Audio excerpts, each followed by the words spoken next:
What secrets could a pair of satin shoes over 110 years old be hiding? Hidden in the London College of Fashion archives is a pair of shoes with a royal mystery waiting to be uncovered.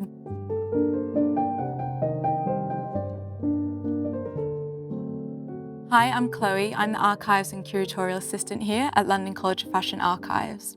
Today we're unboxing a pair of satin silk shoes that were made in around 1910 and have a story fit for a queen. Let's take a closer look.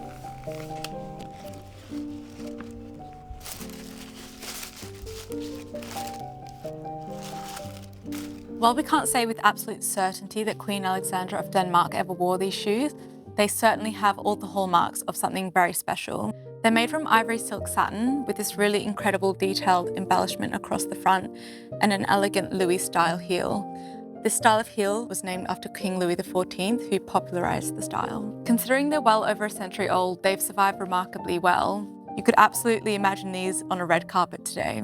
One thing that's really noticeable about these shoes is that they're really quite narrow compared to shoes now. Standardized sizing didn't really exist at the time that these shoes were made, so we can't really say what size they would be now. But it was more of the fashion at the time to try and fit yourself into a shoe that was narrower to try and make your foot appear more slim.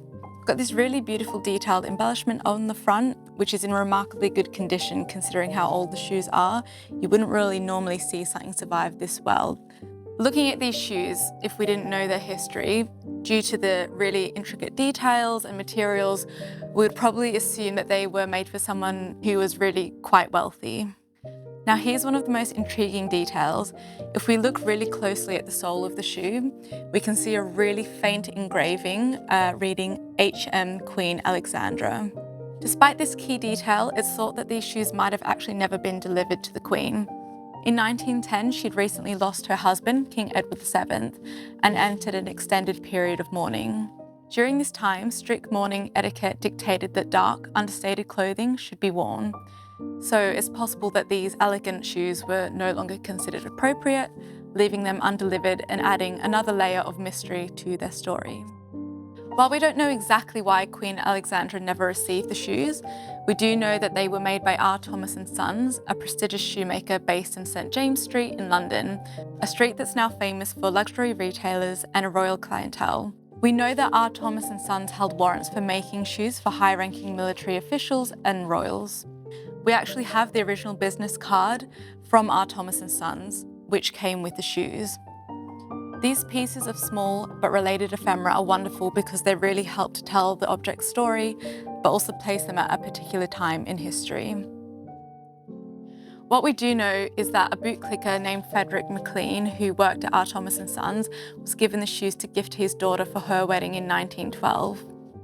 A clicker was a skilled craftsperson responsible for cutting the leather or fabric pieces that would eventually go on to create the finished shoe, a job that required incredible precision. We actually have this really lovely family photograph showing the bride in the middle here wearing them on her wedding day. Imagine receiving a pair of shoes that might have been originally made for a queen and then wearing them for one of the biggest moments of your life.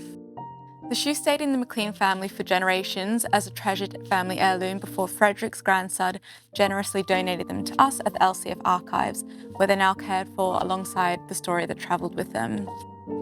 For me, they're a perfect example of why the history of an object is just as important as the object itself, as without that family story, these would simply be a really beautiful pair of shoes from the early 20th century. But with it, they become something richer, a mystery, a royal connection, a wedding gift, a family memory, all stitched together in silk and satin.